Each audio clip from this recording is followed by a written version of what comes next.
श्री खंडराज स्तोत्रम 11 वेळा. श्री शंकरावतारोऽयं खंडराजो महामतिः तस्मै महालशेषाय मणिमल्लारये नमः। ऋषीणां यस्तपः सिद्ध्या अवतीर्य महीतले दैत्याननाशयत् तस्मै मणिमल्लारये नमः। यो वेदमयमास्थाय महाश्वं पराजितं जघ्ने दैत्यरिपुं तस्मै मणिमल्लारये नमः। पीतवस्त्रपरिधानः पीताभरणभूषितः त्रैलोक्यवन्दितः तस्मै मणिमल्लारये नमः। मार्गशीर्षे महामासे प्रद्यब्धं यन्महोत्सवः योऽभीष्टदो विभुस्तस्मै मणिमल्लारये नमः। देवप्रतापमार्तण्ड भैरवः शत्रुकृन्तनः सर्वापतिहरस्तस्मै मणिमल्लारये नमः। खण्डराज प्रसीद त्वं सर्वापतिमपाकुरु पाहि मां त्वं प्रभो तुभ्यं मणिमल्लारये नमः। कायेन मनसा वाचा येऽपराधा मया कृतः तां क्षमस्वं प्रभो तुभ्यं मणिमल्लारये नमः। खण्डराजस्तुतिमिमां त्रिसन्ध्यं यः पठेद्विजः सर्वान् कामान् साप्तवेह शिवलोके महीयते।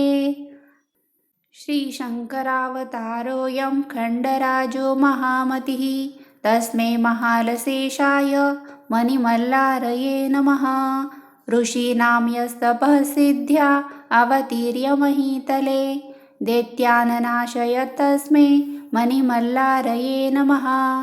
यो वेदमयमास्थाय महाश्वं पराजितं जघ्ने दैत्यरिपुं तस्मै मणिमल्लारये नमः। पीतवस्त्रपरिधानः पीताभरणभूषितः त्रैलोक्यवन्दितः तस्मै मणिमल्लारये नमः।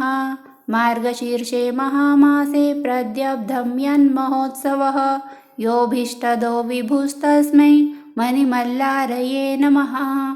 देवप्रतापमार्तण्ड भैरवः शत्रुकृन्तनः सर्वापतिहरस्तस्मै मणिमल्लारये नमः।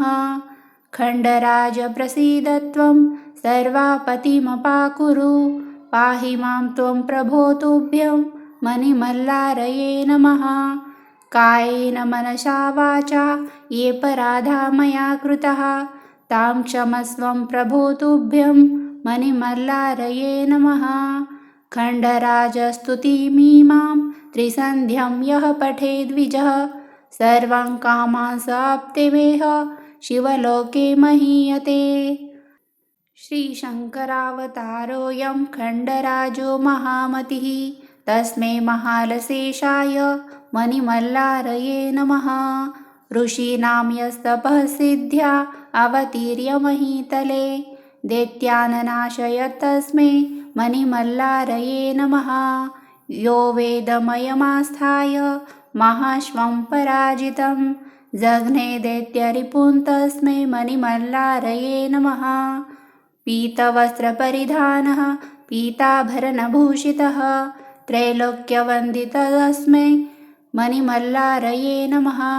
मार्गशीर्षे महामासे प्रद्यब्धं यन्महोत्सवः योऽभीष्टदो विभुस्तस्मै मणिमल्लारये नमः। देवप्रतापमार्तण्ड भैरवः शत्रुकृन्तनः सर्वापतिहरस्तस्मै मणिमल्लारये नमः। खण्डराज प्रसीद त्वं सर्वापतिमपाकुरु पाहि मां त्वं प्रभो तुभ्यं मणिमल्लारये नमः। कायेन मनसा वाचा येऽपराधा मया कृतः तां क्षमस्वं प्रभो तुभ्यं मणिमल्लारये नमः। खण्डराजस्तुतिमिमां त्रिसन्ध्यं यः पठेद्विजः सर्वान् कामान् साप्तवेह शिवलोके महीयते। श्री शंकरावतारोऽयं खण्डराजो महामतिः तस्मै महालशेषाय मणिमल्लारये नमः। ऋषीणां यस्तपः सिद्ध्या अवतीर्य महीतले दैत्याननाशयत्तस्मै मणिमल्लारये नमः। यो वेदमयमास्थाय महाश्वं पराजितं जघ्ने दैत्यरिपुं तस्मै मणिमल्लारये नमः। पीतवस्त्रपरिधानः पीताभरणभूषितः त्रैलोक्यवन्दितस्मै मणिमल्लारये नमः। मार्गशीर्षे महामासे प्रद्यब्धं यन्महोत्सवः योऽभीष्टदो विभुस्तस्मै मणिमल्लारये नमः। देवप्रतापमार्तण्ड भैरवः शत्रुकृन्तनः सर्वापतिहरस्तस्मै मणिमल्लारये नमः। खण्डराजप्रसीदत्वं सर्वापतिमपाकुरु पाहि मां त्वं प्रभो तुभ्यं मणिमल्लारये नमः। कायेन मनसा वाचा येऽपराधा मया कृतः तां क्षमस्वं प्रभो तुभ्यं मणिमल्लारये नमः। खण्डराजस्तुतिमीमां त्रिसन्ध्यं यः पठेद्विजः सर्वान् कामान् साप्तमेह शिवलोके महीयते। श्रीशङ्करावतारोऽयं खण्डराजो महामतिः तस्मै महालशेषाय मणिमल्लारये नमः। ऋषीणां यस्तपः सिद्ध्या अवतीर्य महीतले दैत्याननाशयत्तस्मै मणिमल्लारये नमः। यो वेदमयमास्थाय महाश्वं पराजितं जघ्ने दैत्यरिपुं तस्मै मणिमल्लारये नमः। पीतवस्त्रपरिधानः पीताभरणभूषितः त्रैलोक्यवन्दितस्मै मणिमल्लारये नमः। मार्गशीर्षे महामासे प्रद्यब्धं यन्महोत्सवः योऽभीष्टदो विभुस्तस्मै मणिमल्लारये नमः। देवप्रतापमार्तण्ड भैरवः शत्रुकृन्तनः सर्वापतिहरस्तस्मै मणिमल्लारये नमः। खण्डराजप्रसीदत्वं सर्वापतिमपाकुरु पाहि मां त्वं प्रभो तुभ्यं मणिमल्लारये नमः। कायेन मनसा वाचा येऽपराधा मया कृतः तां क्षमस्वं प्रभो तुभ्यं मणिमल्लारये नमः। खण्डराजस्तुतिमीमां त्रिसन्ध्यं यः पठेद्विजः सर्वान् कामान् साप्तमेह शिवलोके महीयते। श्रीशङ्करावतारोऽयं खण्डराजो महामतिः तस्मै महालशेषाय मणिमल्लारये नमः। ऋषीणां यस्तपः सिद्ध्या अवतीर्य महीतले दैत्याननाशयत्तस्मै मणिमल्लारये नमः। यो वेदमयमास्थाय महाश्वं पराजितं जघ्ने दैत्यरिपुं तस्मै मणिमल्लारये नमः। पीतवस्त्रपरिधानः पीताभरणभूषितः त्रैलोक्यवन्दितस्मै मणिमल्लारये नमः। मार्गशीर्षे महामासे प्रद्यब्धं यन्महोत्सवः योऽभीष्टदो विभुस्तस्मै मणिमल्लारये नमः। देवप्रतापमार्तण्ड भैरवः शत्रुकृन्तनः सर्वापतिहरस्तस्मै मणिमल्लारये नमः। खण्डराजप्रसीदत्वं सर्वापतिमपाकुरु पाहि मां त्वं प्रभो तुभ्यं मणिमल्लारये नमः। कायेन मनसा वाचा येऽपराधा मया कृतः तां क्षमस्वं प्रभो तुभ्यं मणिमल्लारये नमः।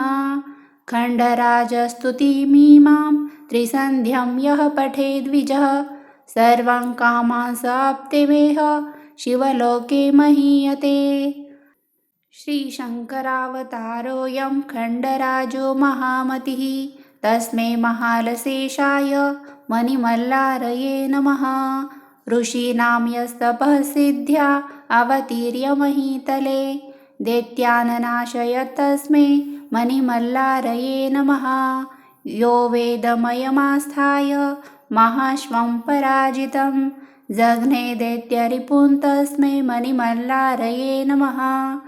पीतवस्त्रपरिधानः पीताभरणभूषितः त्रैलोक्यवन्दितस्मै मणिमल्लारये नमः। मार्गशीर्षे महामासे प्रद्यब्धं यन्महोत्सवः योऽभीष्टदो विभुस्तस्मै मणिमल्लारये नमः। देवप्रतापमार्तण्ड भैरवः शत्रुकृन्तनः सर्वापतिहरस्तस्मै मणिमल्लारये नमः।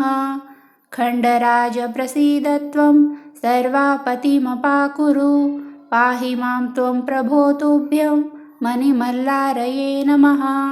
कायेन मनसा वाचा ये पराधा मया कृतः तां क्षमस्वं प्रभो तुभ्यं मणिमल्लारये नमः। खण्डराजस्तुतिमीमां त्रिसन्ध्यं यः पठेद्विजः सर्वान् कामान् साप्तिमेह शिवलोके महीयते। श्रीशङ्करावतारोऽयं खण्डराजो महामतिः तस्मै महालशेषाय मणिमल्लारये नमः। ऋषीणां यस्तपः सिद्ध्या अवतीर्य महीतले दैत्यान् तस्मै मणिमल्लारये नमः। यो वेदमयमास्थाय महाश्वं पराजितं जघ्ने दैत्यरिपुं तस्मै मणिमल्लारये नमः। पीतवस्त्रपरिधानः पीताभरणभूषितः त्रैलोक्यवन्दितस्मै मणिमल्लारये नमः। मार्गशीर्षे महामासे प्रद्यब्धं यन्महोत्सवः योऽभीष्टदो विभुस्तस्मै मणिमल्लारये नमः। देवप्रतापमार्तण्ड भैरवः शत्रुकृन्तनः सर्वापतिहरस्तस्मै मणिमल्लारये नमः। खण्डराज प्रसीद त्वं सर्वापतिमपाकुरु पाहि मां त्वं प्रभो तुभ्यं मणिमल्लारये नमः। कायेन मनसा वाचा ये पराधा मया कृतः तां क्षमस्वं प्रभो तुभ्यं मणिमल्लारये नमः। खण्डराजस्तुतिमीमां त्रिसन्ध्यं यः पठेद्विजः सर्वान् कामान् साप्तिमेह शिवलोके महीयते।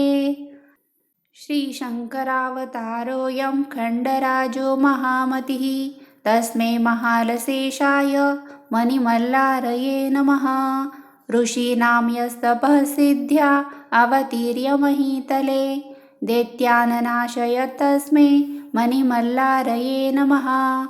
यो वेदमयमास्थाय महाश्वं पराजितं जघ्ने दैत्यरिपुं तस्मै मणिमल्लारये नमः।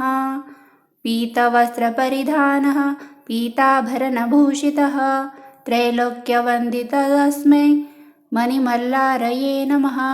मार्गशीर्षे महामासे प्रद्यब्धं यन्महोत्सवः योऽभीष्टदो विभुस्तस्मै मणिमल्लारये नमः। देवप्रतापमार्तण्ड भैरवः शत्रुकृन्तनः सर्वापतिहरस्तस्मै मणिमल्लारये नमः। खण्डराज प्रसीद त्वं सर्वापतिमपाकुरु पाहि मां त्वं प्रभो तुभ्यं मणिमल्लारये नमः। कायेन मनसा वाचा ये पराधा मया कृतः तां क्षमस्वं प्रभो तुभ्यं मणिमल्लारये नमः। खण्डराजस्तुतिमीमां त्रिसन्ध्यं यः पठेद्विजः सर्वान् कामान् साप्तिमेह शिवलोके महीयते। श्रीशङ्करावतारोऽयं खण्डराजो महामतिः तस्मै महालशेषाय मणिमल्लारये नमः। ऋषीणां यस्तपः सिद्ध्या अवतीर्य महीतले दैत्यान् तस्मै मणिमल्लारये नमः। यो वेदमयमास्थाय महाश्वं पराजितं जघ्ने दैत्यरिपुं तस्मै मणिमल्लारये नमः। पीतवस्त्रपरिधानः पीताभरणभूषितः त्रैलोक्यवन्दितस्मै मणिमल्लारये नमः। मार्गशीर्षे महामासे प्रद्यब्धं यन्महोत्सवः योऽभीष्टदो विभुस्तस्मै मणिमल्लारये नमः। देवप्रतापमार्तण्ड भैरवः शत्रुकृन्तनः सर्वापतिहरस्तस्मै मणिमल्लारये नमः। खण्डराज प्रसीद त्वं सर्वापतिमपाकुरु, पाहि मां त्वं प्रभो तुभ्यं मणिमल्लारये नमः। कायेन मनसा वाचा येऽपराधा मया कृतः, तां क्षमस्वं प्रभो तुभ्यं मणिमल्लारये नमः। खण्डराजस्तुतिमीमां त्रिसन्ध्यं यः पठेद्विजः, सर्वान् कामान् साप्तवेह शिवलोके महीयते। श्रीशङ्करावतारोऽयं खण्डराजो महामतिः, तस्मै महालशेषाय मणिमल्लारये नमः। ऋषीणां यस्तपः सिद्ध्या अवतीर्य महीतले, दैत्यान्नाशयत् तस्मै मणिमल्लारये नमः। यो वेदमयमास्थाय महाश्वं पराजितं, जघ्ने दैत्यरिपुं तस्मै मणिमल्लारये नमः। पीतवस्त्रपरिधानः पीताभरणभूषितः, त्रैलोक्यवन्दितः तस्मै मणिमल्लारये नमः। मार्गशीर्षे महामासे प्रद्यब्धं यन्महोत्सवः, योऽभीष्टदो विभुस्तस्मै मणिमल्लारये नमः।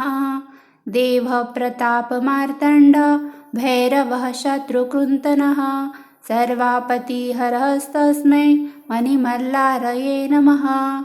खण्डराज प्रसीद त्वं सर्वापतिमपाकुरु, पाहि मां त्वं प्रभो तुभ्यं मणिमल्लारये नमः।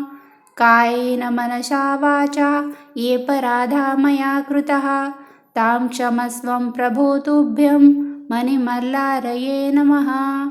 खण्डराजस्तुतिमीमां त्रिसन्ध्यं यः पठेद्विजः, सर्वान् कामान् साप्तवेह शिवलोके महीयते।